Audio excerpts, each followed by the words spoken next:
probably go a mile. At 83, Warren Beatty sat under the soft studio light, his once sharp features now softened by time.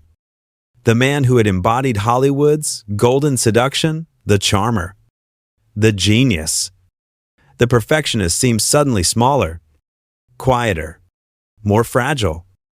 The interviewer had expected anecdotes about film history, fame, or politics.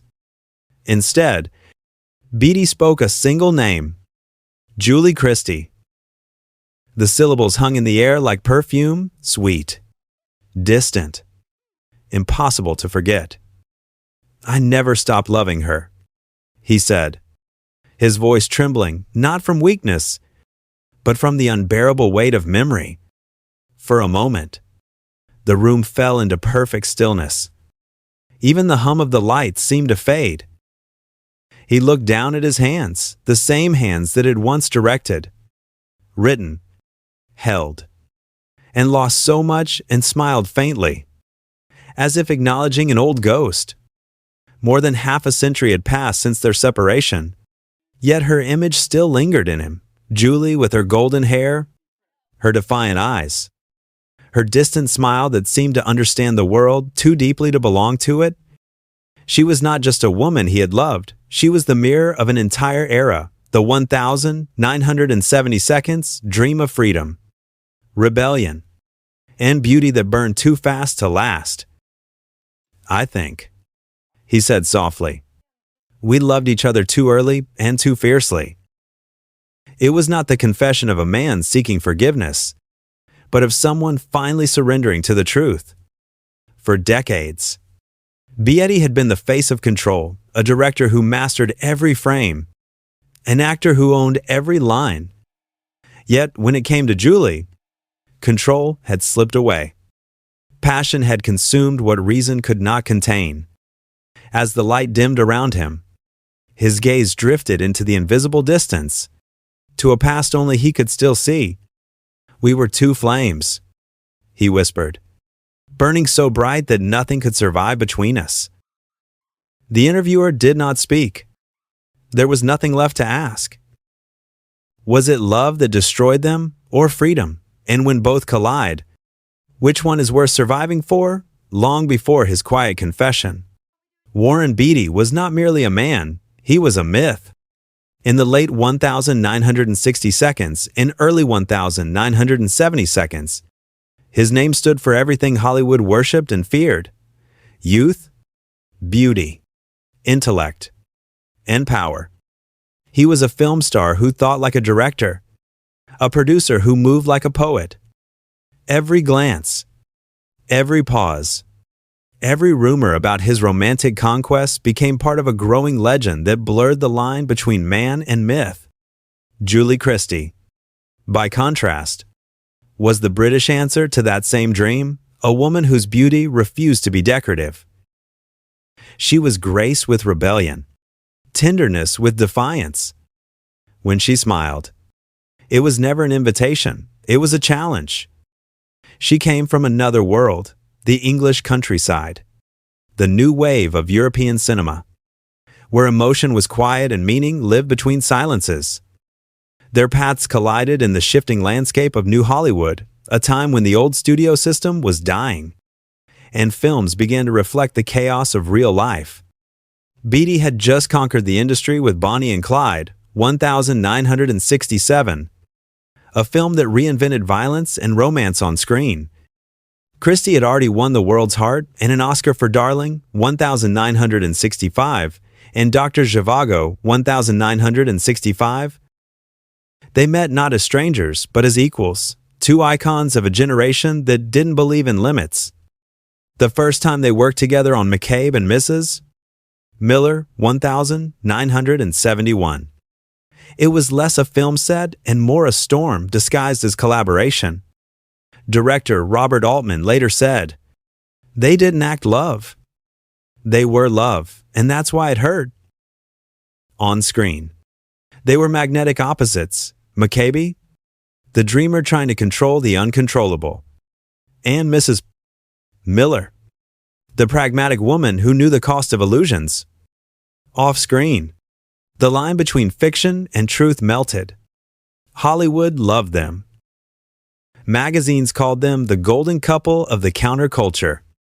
Their photographs appeared everywhere, the American Prince and the British Muse, walking hand in hand through airports, laughing at premieres, always surrounded by whispers. Yet what the public saw was a mask, two people who embodied freedom, but were slowly suffocating under its weight. Beatty adored her independence. It was what had drawn him to her.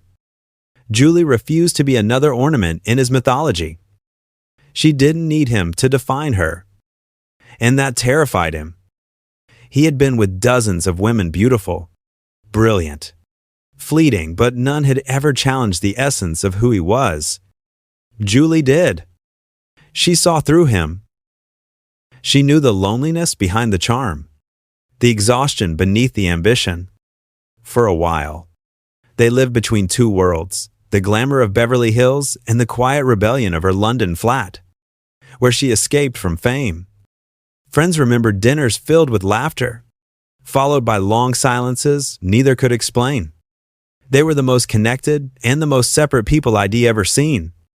One friend said, Beatty tried to hold on, not with possessiveness, but with fear, the fear that she would vanish the way fame always does. Julie, meanwhile, feared something else entirely, that she would lose herself inside someone else's story. Her independence was her survival. To her, love could not mean surrender. Yet they were inseparable. They traveled together, made films, built a small world that seemed untouchable. But even in its warmth, there was a sense of tragedy, a feeling that the flame was burning too intensely to last. They loved like artists paint recklessly, urgently, without thinking about what happens when the canvas is full. There was a night in the early 1970s that friends still whispered about a dinner in Los Angeles. After the premiere of one of Beatty's films, the two sat apart, barely speaking. When a journalist approached them for a photo, Julie turned away, saying softly, "No, not tonight." Beatty followed her outside, where she stood under a streetlight, cigarette in hand. He asked, "What are you running from?"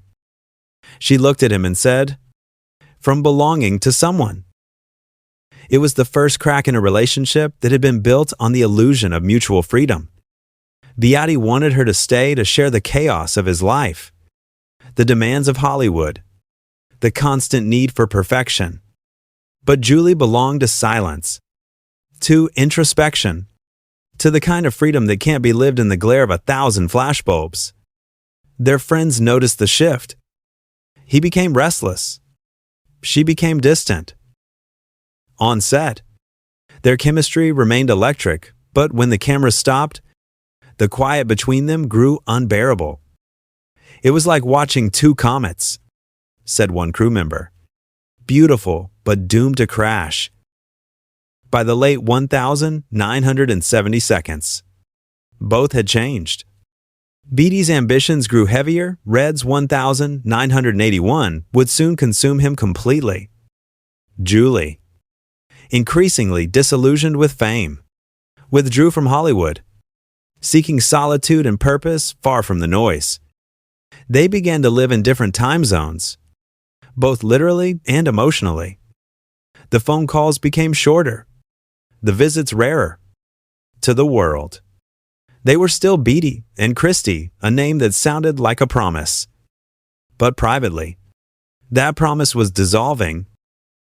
Every photograph of them together from those years carried a strange tension, the warmth of people who had loved deeply, and the distance of those already halfway gone.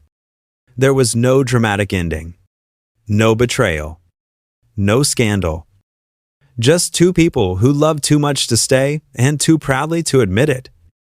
Julie left quietly, like she did everything with grace. Beatty, for once, didn't chase. He simply watched her go, knowing she was walking toward the one thing he could never give her, peace. From the outside, their story looked like another Hollywood romance that burned out. But to those who understood, it was something rarer, two souls who reflected each other too perfectly, until the reflection itself became unbearable. And in that unbearable symmetry lay the truth behind the illusion of perfection. They were both prisoners, not of each other, but of the ideals they had built. The illusion had ended, and what remained was the silence between two people who once believed love and freedom could coexist. There are moments in love when silence says more than any confession. For Warren Beatty and Julie Christie, silence became the language they both spoke too fluently.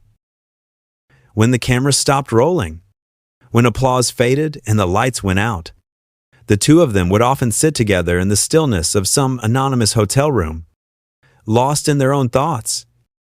Julie would smoke by the window, her bare shoulders illuminated by the city's pale light, while Beatty paced the room, restless, unable to sit still. He would try to talk about work, about scripts, politics, or art, anything but the growing distance between them. Julie rarely replied. She would simply turn her head, give him a half smile that felt both intimate and unreachable. That was their rhythm, closeness followed by withdrawal, tenderness shadowed by unease. He adored her, yet could not understand her need for solitude. She loved him, but feared what love would turn her into. Their friends often described them as opposites drawn by the same loneliness. Beatty, beneath his charm, carried the hunger of a man who never stopped performing, even in private. Julie, behind her serenity, hid the fatigue of a woman who had seen through the illusion of fame too early. Together, they completed each other's wounds until those wounds became too deep to share. There was a day, Julie would later recall, when she realized the love was changing shape. They were in New York, staying at the Sherry Netherland Hotel. Beatty was preparing for a new project, endlessly taking calls, giving interviews, managing meetings. Julie watched him from the couch, a book open in her lap. She saw the man she loved, brilliant, alive, endlessly driven, and suddenly felt an ache she couldn't name. It wasn't anger or jealousy. It was the quiet knowledge that his life would always belong to the world, not to her. He hung up, turned to her, and said, almost pleading, "You could be in this film. You know, you'd be perfect." She smiled gently. "I've already been perfect," she said. "Now I just want to be myself." It was the kind of exchange that seemed trivial, but it changed everything. From that day on, Julie stopped trying to belong to his orbit. Love, for Beatty, had always been a grand performance, a narrative filled with intensity and control, with passion that demanded an audience. For Julie, love had to be private, unspoken, a place of refuge from the world. The collision between those two definitions was inevitable. And yet, despite their growing distance, there were nights when they found their way back to each other, fleetingly, beautifully. One evening, after a long shoot, they walked together through a quiet Los Angeles neighborhood. The city was asleep, the air warm and still. Beatty reached for her hand.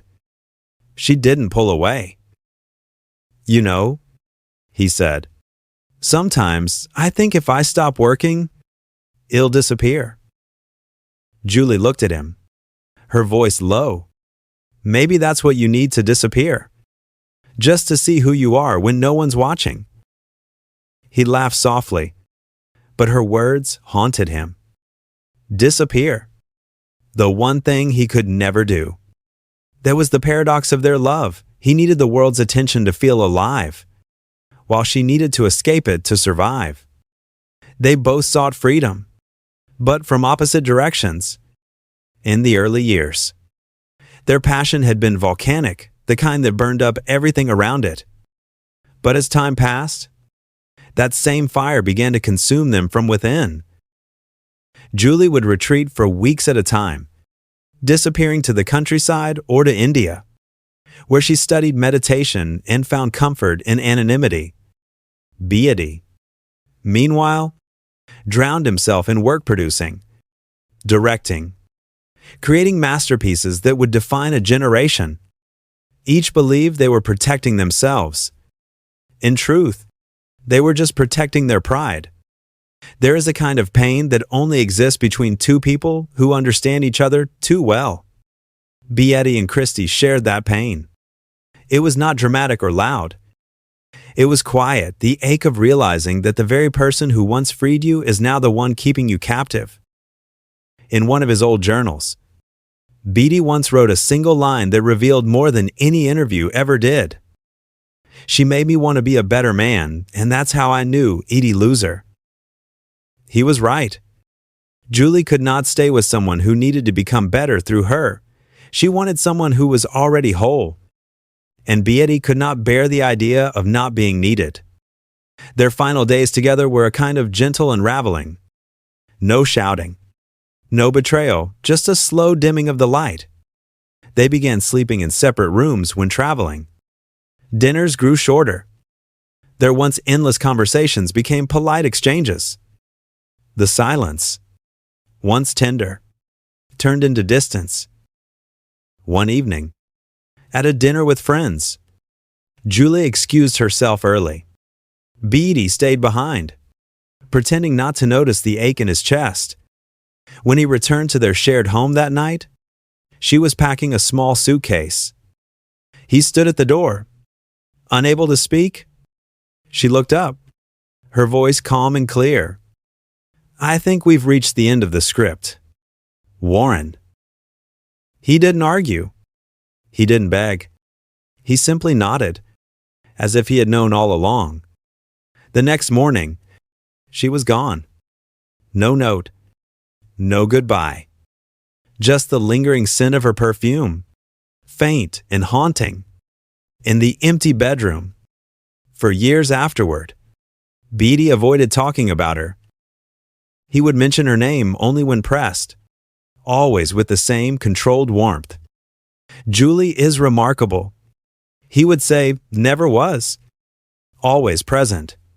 Always eternal. But those who knew him best said she never really left. Her photographs stayed in his private office. Her letters, the ones she had written before leaving, remained unread in a drawer. It wasn't that he couldn't move on. He simply didn't want to erase the only story that had ever felt real. Julie, on the other hand, moved into a quieter life. She continued acting, though less often, choosing projects that fed her soul rather than her fame. When asked about Beatty in interviews, she would smile that same mysterious smile and say, Warren was inevitable. It was not nostalgia. It was acceptance. Their story had no villains, no heroes, only two people too aware of the fragility of love to pretend it could last forever. Theirs was not a tragedy of betrayal, but of timing. They met at the wrong moment, when both were too young to surrender and too proud to compromise. And yet, what they shared never really ended. It lived on in the quiet corners of their lives. In the way Beatty paused before answering certain questions, or the way Julie turned her gaze away whenever his name was mentioned. Love like that doesn't die. It transforms into art, into memory, into silence. For Beatty, it became the echo behind every role he played, every story he directed, every woman he loved afterward. For Julie, it became a truth she carried gently, like a scar she refused to hide. They had loved without measure and lost without regret. But in the end, what remained between them was something rarer than love understanding. And that, perhaps, is the most painful kind of intimacy there is.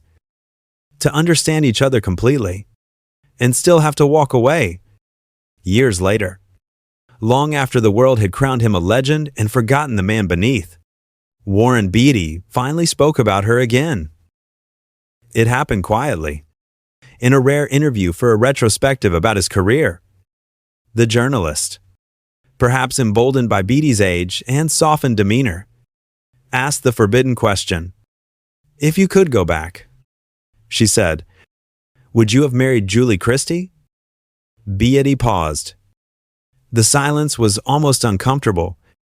His eyes, sharp even in old age, flickered with something between regret and clarity. "No," he said slowly, "because then we wouldn't have been who we were. And I think that's what she loved about us." The answer stunned the room. It was not bitterness, nor pride. It was recognition, the kind that only comes after a lifetime of carrying the same memory. For decades, people had speculated about their breakup. Some said it was because of his endless flirtations. Others blamed her for being too detached. But the truth, as Beatty finally admitted, was far simpler and far sadder. "We were too alike," he said. "We both wanted to be free.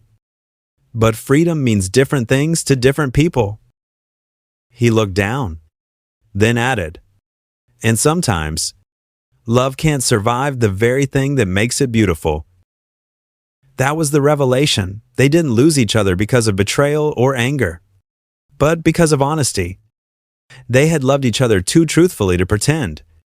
Each recognized the other's need to remain unowned, uncontained. Julie had once told a friend, "He wanted me to stay, but only if I could fit into his idea of me. I loved him too much to become that idea." And Beatty, in another interview decades later, echoed her sentiment without knowing it. "She didn't belong to anyone," he said. "That's what I loved most about her and what I hated most, too." The duality haunted him. Every role he played after her seemed to orbit that contradiction, the man who wanted love but feared its confinement. Reds, Heaven Can Wait, even Bulworth, all of them, in some form, carried traces of the same inner conflict. He was always searching for connection and always running from it.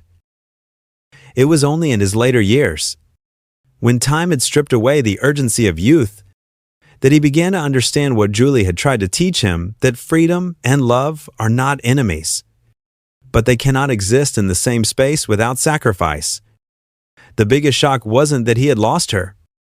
It was realizing he never really had her, because true love, as she believed, cannot be possessed. He once described her as the most uncatchable woman I ever met. But what he never said publicly was that she had, in her quiet way, caught him and never let him go. There's a story his assistant told years later, how Beatty, after his marriage to Annette Bening, kept a small black and white photo of Julie in his private study. Not a glamorous studio portrait, but a candid shot Julie laughing in the sun, hair tangled by the wind, her hands shielding her eyes. He never explained it. He didn't need to. That photograph was the truth of her unguarded, untamed, alive. And perhaps that's how he wanted to remember her. Not as the woman who left, but as the woman who refused to disappear into anyone else's story. As he grew older, Beatty's public appearances became rarer. Yet, whenever he did speak, he carried that same wistful humility, the tone of a man who had outlived his own legend. Once, a journalist tried to summarize his life, calling him Hollywood's great seducer. Beatty smiled faintly and said, "You can't seduce what you love." Those words felt like a confession wrapped in wisdom. For all his triumphs, his romances, and his art, Julie remained the quiet center of his mythology, the one person who had shown him that desire and devotion are not the same thing. The revelation wasn't dramatic. It was tender. After a lifetime of control, Warren Beatty finally surrendered not to Julie, but to the truth she represented, that love, at its purest, is an act of letting go. And so, in that final admission, the myth unraveled. Behind the legend stood an old man who had conquered the world and found it empty without the one person who had asked for nothing from him except honesty. In the silence that followed his words, the interviewer didn't dare ask another question. Beatty simply looked away, as though he could still see her somewhere in the distance, that same woman walking into the sunlight, free, laughing, untouchable. He smiled, almost imperceptibly, and said one last thing. We were too bright to last. In the end, their story was not a tragedy, it was a lesson about the limits of human longing. Warren Beatty and Julie Christie were not destroyed by each other. They were illuminated by the intensity of what they shared. It was the kind of love that could not be lived, only remembered too fierce to fade, too fragile to survive. When Beatty spoke of her in his final years, there was no bitterness in his tone, only a kind of peace that comes from understanding that some loves are meant to remain unfinished. We were both right. He once said, "She wanted freedom. I wanted her. And neither of us was wrong." That acknowledgement, quiet, unsentimental, profound, revealed the truth he had chased all his life. He had spent decades trying to control the uncontrollable, to script love the way he scripted films. But love, like art, resists perfection. It exists in the moments between takes, the laughter, the silence, the mistakes we wish we could edit but can't. Julie had taught him that. She had taught him that to truly love someone is not to possess them, but to see them fully, truthfully, without the need to own. That lesson took him a lifetime to learn. And perhaps it was only at the end, when time had stripped him of illusion, that he finally understood what she had always known, that freedom and love are not opposites, but reflections of one another. In the photographs that remain, they look impossibly young, impossibly alive, two people who believed they could outshine the world. And maybe they did, for a brief, burning moment. They embodied the essence of their generation, the hunger for truth, the rebellion against conformity, the dream of living without boundaries. But every fire leaves ashes, and in those ashes, there is always something sacred, the proof that it once burned. Beatty's legacy, like hers, became something quieter with age, less about fame, more about meaning. Less about conquest, more about connection. And though their lives diverged, their names still linger together in memory, like two chords from the same forgotten song. Because some loves do not need a lifetime, only a heartbeat bright enough to echo forever. And somewhere in that echo, their story still breathes. The lovers who burned too bright and were never meant to last.